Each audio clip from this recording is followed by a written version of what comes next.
नमस्कार मैत्रिणींनो, स्वागत करते तुमचं मराठी यूट्यूब चॅनलवरती। तर हे जे काम आहे ना घरातलं, तर ती मी खरंच मनावर घेऊन केलेलं आहे। तर पोर्चमध्ये आहेत ना, तर ते अशा प्रकारे नाही का जाळे झालेले होते आणि पावसामुळे तर आहे ना, आता सध्या पावसाचं वातावरण चालू आहे ना, तर त्यामुळे तर जरा जास्तच बघायला मिळतात आणि पटपट पण होतात। आणि म्हणून म्हटलं आता हे काम बऱ्याच दिवसाचं मला करायचं होतं। 3-4 दिवस अगोदरच माझं याच्याकडे लक्ष जात होतं, पण रेंगाळत होतं हे काम। आज करू उद्या करू म्हणून राहून जात होतं, पण आज मी ते मनावर घेतलं आणि हे काम पूर्ण केलं। ते काम केल्याच्या नंतर नाही का मला असं आठवतच गेलं, या टेबल मागची पण खूप, या टेबल मागे आहे ना तर खूप कचरा झालेला होता। इथे मुलं अभ्यासाला बसतात ना, तर मुलं काय करतात, त्या टेबलच्या पाठीमागे कागद वगैरे त्यांच्याकडून पडून जातो।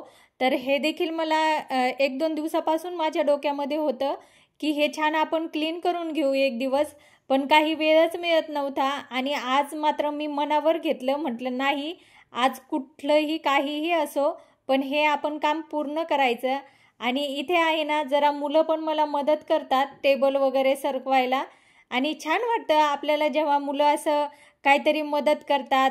ते पण आपल्या कामामध्ये लुडबुड करत असतात ना, तर त्यावेळेस त्यांनाही थोडं आपल्या कामामध्ये म्हणजे त्यांना देखील आपल्या कामासोबत घ्यायचं आणि त्यांना देखील आपल्या कामात मदत करण्यासाठी त्यांना घ्यायचं। तर इथं भरपूर सगळा कचरा निघाला तिथे, आणि मी सगळं घर वगैरे छान झाडून घेतलं। त्यानंतर स्वयंपाक वगैरे झाला, जेवण वगैरे केलं आणि पटकन मी भांडे घासायला घेतले। आणि भांडे घासणं देखील घरात तितकंच महत्त्वाचं काम आहे। तसं पाहायला गेलं ना तर घरामध्ये सगळेच काम महत्त्वाचे आहेत, पण भांडे देखील खूप महत्त्वाचे आहेत। आणि पहिल्यापासूनच मला भांड्याचं काय माहीत का, पण मला भांडे खूप पटकन घासायलाच आवडतात, ते तसे ठेवायला अजिबात आवडत नाहीत। कारण मग भांड्याचा पसारा जर किचन ओट्यावरती असला ना, तर किचन ओटा खूप भरलेला असतो आणि आपल्याला दुसरं काम पटपट सुचत नाही। तर इथे मी भांडे वगैरे छान घासून घेते आणि सोबतच आहे ना मला पुढची देखील काही कामं करायची आहेत, तर ती पण मी पटपट इथे करून घेणार। आता सर्वात अगोदर तर भांड्याचं काम मी घेतलंय करायला, आता ते झालं की मग पुढच्या कामाला लगेच सुरुवात करणार। तर भांड्यामध्ये कसं होतं ना की आपण स्वयंपाक वगैरे करतो, सकाळचे नाश्ते होतात, नाश्ते झाले की आपल्याला हे काम करायचं ते काम करायचं, त्यामुळे असे याच्यात भांडे ते आपलं स्टेप बाय स्टेप काम आपलं चालूच असतं। भांडे वगैरे झाले आणि लगेच काय करायचं आहे मला ना, इथे किचन ओटा साफ करून घ्यायचा असतो। असं 2-3 दिवसातून एकदा तरी किचन ओटा आहे ना असा डीप क्लिनिंग करून घ्या तुम्ही। खरं सांगते मी का अजिबात किचन ओटा तेलकट होत नाही किंवा चिकट देखील होत नाही।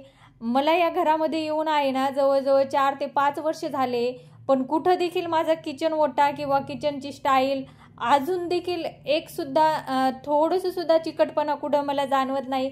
कारण का तर त्याची आपण स्वच्छता करत राहतो ना 3-4 दिवसातून, तर ते माझं चालूच असतं स्वच्छता करण्याचं काम। आणि शिवाय आपण घरी असतो ना, आपण नाही करणार तर मग कोण करणार या सगळ्या गोष्टी ना। तर मग मी इथे हे सगळं काम माझ्या एकदम हातातलं आहे, तर ते माझ्याकडून पटपट होतं।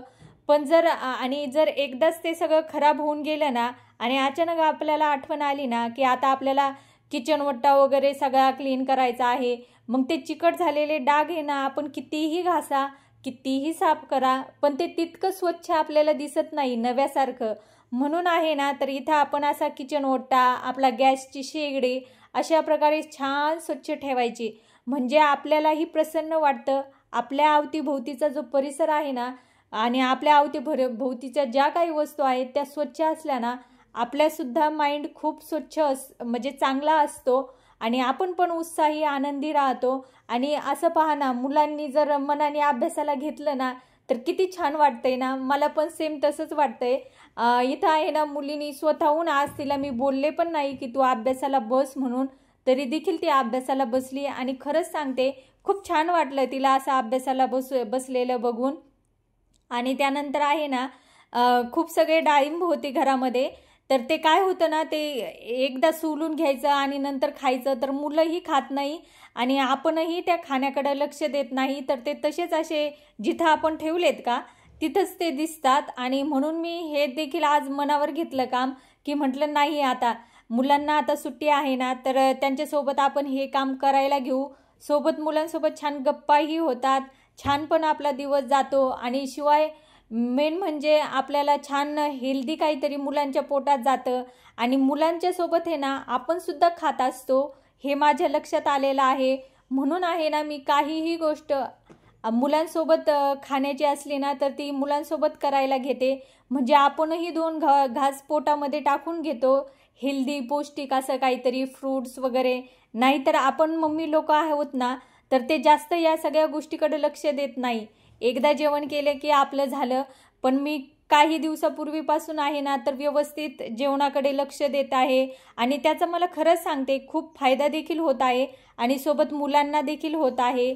तर सायंकाळची वेळ झालेली आहे. जरा दिवसभराचा जो थकवा असतो ना तो घालवण्यासाठी ना इथं जरासं फ्रेश वगैरे झालं. मुलांना देखील म्हटलं आता तुम्ही तुमचा अभ्यास करण्यासाठी बसून घ्या इथे. तर मुलं पण त्यांचा अभ्यास करायला लगेच पटकन बसली आणि छान अभ्यास करत होती त्यांची. तोपर्यंत मी काय केलं, आज चहा घेऊशी वाटला मला.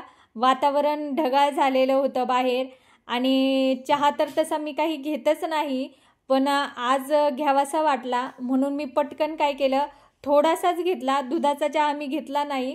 आपला चहापत्ती साखर बस एवढंच पाण्यामध्ये टाकलं आणि अर्धा कप फक्त मी इथे चहा घेतला. आणि चहा थोडासा घेतला ना तर जरासं बरं वाटलं, फ्रेश वाटून गेलं आणि पुढच्या कामासाठी देखील मला छान वाटलं. तसा तर चहा आपण घ्यायला नाही पाहिजे, पण कधीतरी ठीक आहे, आपल्याला ती सवय असती आणि अचानक ती सवय मोडायची म्हटल्यावर ना तर ती काही मोडत नाही. पण खूप दिवस झाले मी चहा घेतलेला नव्हता आणि आज मी चहा घेतला. चला आता छान चहा वगैरे इथे मी माझा पिऊन घेते. आणि तुम्हीही तुमचा थकवा घालण्यासाठी असंच काही करता का? तर नक्कीच असंच काहीतरी करत असाल. चहा वगैरे घेतल्यावर जरासा आपला थकवा दूर होतो आणि आपल्याला थोडंसं बरं देखील वाटतं चहा घेतल्याच्या नंतर. इथं सोबतच मुलगी पण आलेली होती आणि तिला देखील ती आपण जी गोष्ट करतो ना तर ती मुलांना करावीशी वाटते असं मला एक पूर्ण समजून गेलेलं आहे. तर ती देखील मला म्हणत होती मम्मी लगेच मग मला पण तू चहा दे, असं तसं तिचं लगेच चालू झालेलं होतं.